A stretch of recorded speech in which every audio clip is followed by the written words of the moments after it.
제주에서는 폐그물에 걸린 바다 거북을 한 시민이 가까스로 구조해냈습니다. 이번에는 다행히 바다로 살아 돌아갔지만 상당수의 바다 생물들이 해양 폐기물에 걸려 목숨을 잃고 있습니다. 문준영 기자가 보도합니다. 백발의 중년 남성이 나무 막대기에 의지하며 바닷속으로 들어갑니다. 잔뜩 뒤엉킨 폐어구 뭉치 사이로 둥근 물체가 걸려 있습니다. 해양보호생물인 붉은 바다거북으로 등딱지가 1m가 넘는 성체입니다. 붉은 바다거북은 고통의 연신 가쁜 숨을 내쉽니다. 형, 내가 잡고 있을 테니까. 목과 다리에 감긴 그물을 일일이 끊고 나서야 바다거북은 무사히 바다로 돌아갈 수 있었습니다. 저도 한쪽 발이 걸렸었거든요. 근데 도저히 당황도 하고 또 빠져나갈 수 없는 거구나.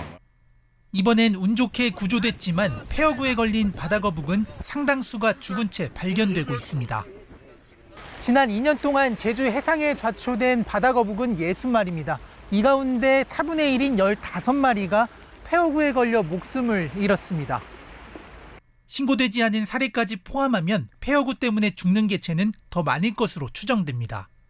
수면으로 올라와가지고 이제 호흡을 해야 되고 또 이제 주변에 있으면 그 수면에서 이제 표충성 어류들이라든가 이런 그 어류들 대상으로 이제 먹이 활동도 이제 하거든요.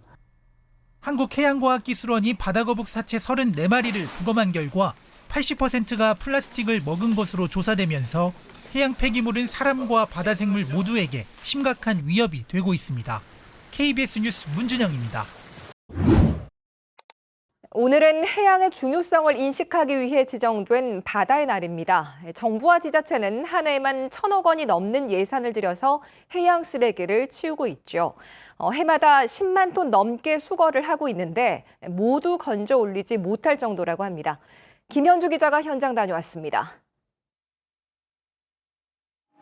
해양 정화선이 갈퀴 모양의 인양 틀을 물속으로 넣습니다. 수심 10m 바닥을 긁어내자 10분 만에 타이어와 그물 등 온갖 쓰레기가 딸려 올라옵니다. 썩은 갯벌과 뒤섞여 악취도 풍깁니다. 경륜을 하기 때문에 바다에 안 보이는 가시적으로 보일 수 없는 그런 것들을 저희가 그 침체되어 있는 폐어망, 폐그물 그런 것들을 많이 올리고 있습니다. 지난 일주일간 이 정화선이 수거한 해양 쓰레기 양은 7톤가량. 그물이나 부표 같은 어구부터 냉장고와 각종 생활 폐기물까지 수거차에 한 번에 싣지 못할 정도입니다. 지난해 전국에서 수거한 해양 쓰레기는 12만 6천여 톤. 4년 전보다 3만 톤 넘게 늘어 증가 추세를 보이고 있습니다. 정부와 지자체가 해양 쓰레기를 치우는데 해마다 예산을 늘려 1,000억 원 넘는 돈을 쏟고 있지만 감당하기엔 부족합니다. 유입되는 그 해양 폐기물 양이 많기 때문에 근원적으로는 그 어민이나 관광객이 해양 폐기물을 투척하지 않는 것이 중요하다고 생각합니다. 해양 생태계를 해칠 뿐만 아니라 선박사고의 원인으로도 지목되는 해양 쓰레기. 불필요한 수거 예산 소모를 줄이고 깨끗한 바다를 지켜내기 위한 모두의 노력이 절실합니다. KBS 뉴스 김현주입니다. 매년 5월 10일은 바다 식목일입니다. 지금 보시는 이 형형색색 산호숲 사이로 유영하는 물고기들. 과연 언제까지 볼 수 있을까요? 해조류와 산호가 점차 사라져가고 있기 때문에 이런 의문이 들 수밖에 없습니다. 바다의 사막화가 생각보다 훨씬 심각한 상황이라고 합니다. 그 실태와 원인 들어보겠습니다. 최호석 시 셰퍼드 활동가 나와주셨습니다. 네, 활동가님 어서 오십시오. 안녕하세요. 시 셰퍼드. 얼핏 보니까 이제 바다의 셰퍼드, 뭐 사냥개 이런 의미인 것 같은데 좀 어떤 활동하고 계신 거예요? 예, 저희는 이제 바다를 지키는 바다를 지킨다고 하면은 이제 해양 동물을 지키고 해양 동물의 서식지를 보호하는 활동을 주로 한다라고 보면 됩니다. 저희 한국에서는 이제 주로 해변 청소, 바닷속에서 수중 정화 활동하는 것, 그다음에 이제 고래, 돌고래 등의 해양 포유류를 보호하는 캠페인 이렇게 추진하고 있습니다. 이거 전업으로 하십니까? 아니요, 저희는 자원봉사로 하고 있습니다. 자원봉사로 이런 일을 전업 외에 하고 있다는 건 그만큼 이제 열정이 있다는 의미고 어떻게 보면 우리 상황이 그만큼 심각하다는 얘기인데 바닷속 상황이 좀 얼마나 심각해요? 단적으로 얘기할 수 있는 게 오늘이 바다식목일 아닙니까? 바다식목일이라는 것을 왜 만들었느냐? 이 2013년에 해양수산부에서 바다 생태계의 중요성과 그다음에 바다 황폐화의 심각성을 국민들한테 이제 알리기 위해서 예. 이 바다 식목일을 만들었다고 합니다. 그만큼 바닷속이 많이 황폐화되어 있다는 것이죠. 바다에 직접 들어가기도 하신다고 들었는데 그 바닷속 상황을 좀 묘사를 좀 해주세요. 어떤? 저희는 이제 동해에 그 매월 수중 정화 활동을 하기 위해서 이제 바닷속에 들어가게 되는데 물론 바닷속에 아직도 오류들이 있긴 있습니다. 많지는 않아도. 그런데 폐허구들이 정말 많이 쌓여 있습니다. 버려진 어구들. 그물, 통발 이런 부분이 많이 쌓여 있고 거기에 이제 어류들이 갇혀서 죽어 있거나 또는 죽어가는 그런 것들도 많이 볼 수 있죠.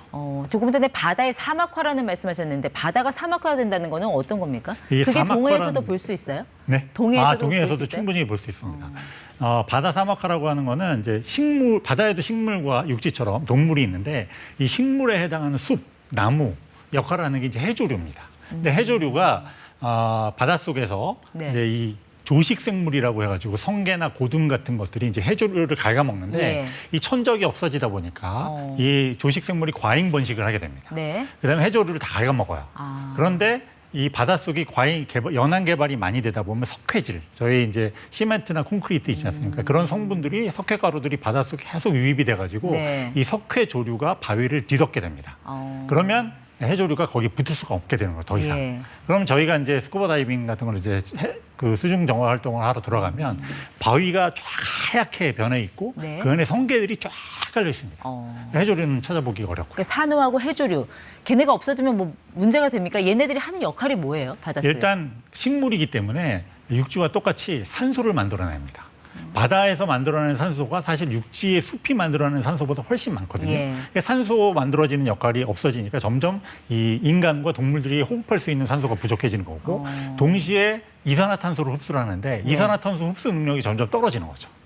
그래서 점점 지금 바다의 기온이 올라가는 네. 이유가 그것 때문입니다. 그러니까 바다가 더 이상 우리에게 모든 것을 퍼주는 그 어머니 같은 존재가 아니라 이제는 너무 퍼주다가 병들어버린 그런 안타까운 모친이 된 그런 상황이라는 말씀이신 것 예, 같아요. 맞습니다. 그렇게 힘들어하는 게 해조류뿐일까요? 다른 해양동물들 상황은 어때요? 다른 해양 동물도 심각한 건 똑같습니다. 예를 들면 이제 고래라든지 여기 나오네요.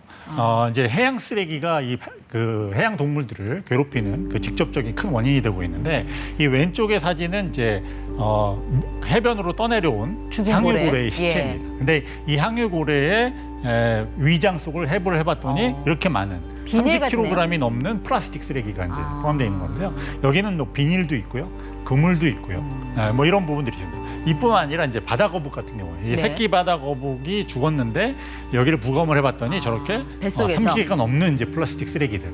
저런 것도 이제 비닐과 같은 생활 쓰레기도 있지만 그물 조각이나 밧줄 조각 이런 어업 쓰레기들도 상당히 많이 포함하고 있습니다. 그 그물, 밧줄 이런 건 이제 어업을 하고 나서 그냥 버리고 간 그런 것들인 거. 이제 일부러 버리기도 하지만 사실은 풍랑이 일어가지고 이 그물이 유실되거나 예. 또는 암초에 걸려서 밧줄이 끊어지거나 그래서 어쩔 수 없이 어부들도 어쩔 수 없이 그렇게 네. 잃어버린 폐 그물들도 굉장히 많습니다. 근데 그런 그물, 밧줄을 저렇게 먹어서 문제가 될 수도 있지만 그 자체에 걸려서 문제가 되는 그런 경우도 많을 것 같은데. 그게 사실은 해양 동물들한테 더 심각한 피해를 예. 줍니다. 예를 들면은 지금 이제 그물이나 밧줄, 통발 이런 것들이 이제 매년 바다에 전 세계적으로 약 100만 톤, 네. 100만 톤 정도가 지금 보시는 게 저게 통발이죠? 네네, 저게 통발에 갇힌 이제 우럭을 저희가 수중 정화로 들어갔을 때 이제 본 건데, 저게 100만 톤이나 유실이 되고 있고요. 그 다음에 전체 어획량의 약 10%에 해당하는 해양 동물이 저 이제 폐허구에 걸리거나 갇혀서 죽고 있다고 합니다. 근데 이거는 뭐 우럭이나 문어 이런 네. 작은 어류들뿐만 아니라 해외에 나가면은 고래, 엄청 큰 고래도 그래요. 이 그물에 걸려가지고 죽거나 이제 괴로움을 당하는 경우가 있습니다. 그래서 이제 한때 좀 화제가 됐던 영상이 하나 있었잖아요. 네. 그물에 걸린 고래가 이제 인간한테 와서 그물을 좀 제거해달라는 듯한 그런 몸짓을 보이고 그거를 풀어주니까 또 거기에 맞게 좀 독특한 좀 몸짓을 보인. 글쎄 모르겠어요. 지금 풀어주는 그런 장면인 것 같은데 고래를. 저런 경우가 실제로 정말 많이 벌어집니까? 네, 저희 인스타그램이나 이런 데 보면 해외에서 다이버들이 고래뿐만이 아니라 돌고래, 바다거북 또는 이제 가오리, 예. 그 대왕가오리 이런 데 걸린 그물을 나이프로 직접 이제 잘라주는 경우도 있고요. 저렇게 풀어주면 꼬리 흔드는 게 저 고맙다는 그런 인사일까요? 그거는 이제 알 수 없죠. 인간의 이제 해석인데 그런데 고래는 이제 명확한 거는 네. 굉장히 인간한테 친화적인 존재입니다. 그래서 인간을 거부하지 않고 예. 보호해주기도 하고 심지어 상어로부터 인간을 보호해주는 역할도 네. 한다고 했으니까요. 우리나라도 가끔 울산 앞바다 같은 데 보면 고래들 출몰하고 하는데 우리나라 고래들 상황은 어떻습니까? 우리나라 고래는 저렇게 폐허구에 걸려서 죽는 것보다는 혼획으로 죽는 경우가 굉장히 많습니다. 혼획이라고 하면 그냥 우연히 걸려드는 그걸 네, 그러니까 말씀하시는 거예요? 예를 들면 우리가 고등어를 잡으려고 그물을 쳤는데 거기에 고래가 걸려서 죽는 경우죠. 그런데 이게 이제 우연히 잡힌다라는 말을 쓰기가 무색할 정도로 우리나라는 혼획량이 많습니다. 우리 원래 폭염 금지 국가잖아요. 우리나라 그렇죠. 못 잡게 하는 거 아니에요? 혼획은 가능해요? 못 잡게 하는데 네. 그 우연히 걸렸다라고 하면 인정을 해주는 거죠. 근데 그 기준이 굉장히 애매한 게 사실은 그물을 그냥 던져놓고 고래가 다니는 길목에 던져놓고 기다릴 수도 있거든요. 네. 왜냐하면 고래는 폭염으로는 못 잡게 하는데 해경이 와서 작살 자국이 없어. 그러면 팔게 해줍니다. 팔게 해주면 순천만 원에서 1억 원까지의 네. 이득을 얻을 수가 있어요. 그런 다양한 어떤 해조류와 해양 동물의 건강을 위해서 지금 바다에 들어가서 열심히 일을 하고 계신 건데 바다에는 뭐 한 달에 한 몇 번 정도 들어가십니까? 저희는 이제 매월 그 수중정화 바닷속에 들어가는 활동을 매월 한 번 하고요. 예. 이제 해변 청소하는 것들을 이제 매월 또 한 한 번. 번 들어가면 한 몇 시간 정도? 저희가 이제 보통 한 40분 정도 한 번 들어가는 거를 한 2번에서 3번 정도 하루에 잡아서 진행을 합니다. 수중에서 폐허구 수거 활동 난이도가 상당히 높을 것 같은데 수심 한 몇 미터까지 들어가시는 건가요? 저희가 이제 30m. 주로 이제 들어가는 포인트는 30m에서 그 작업을 하고 있습니다. 근데 한 달에 한 번 들어갈 만큼 그렇게 한 번에 많은 양의 쓰레기가 나옵니까? 예, 다 건지지 못하고 그냥 나올 때도 많고요. 그다음에 이 폐허구의 특징은 파도에 떠다니기 때문에 한 번 청소하고 다음번에 또 들어가면 또 어디선가 떠내려와서 그 어초에 걸려 있는 경우가 많습니다. 이게 사실 육지와 비교하면 당장 눈앞에 보이는 건 아니기 때문에 바닷속 상황은 우리가 그 심각성을 좀 몰랐던 것 같은데 네네. 근데 이렇게 되면은 뭐 해조류, 해양 동물뿐만 아니라 결국 인간의 식탁까지 위협하지 않을까요? 어떻게 보고 계세요? 그게 이제 첫 번째는 우리가 지금 바다가 굉장히 비어가고 있어요. 해양생물이 점점 남아있지 않기 때문에 남획 때문에 저희가 당장의 식탁에는 해산물이 있을지 모르지만 우리 자녀들의 식탁에는 해산물이 더 이상 없을 수도 있습니다. 네. 이게 이제 첫 번째 하나의 이제 문제고요.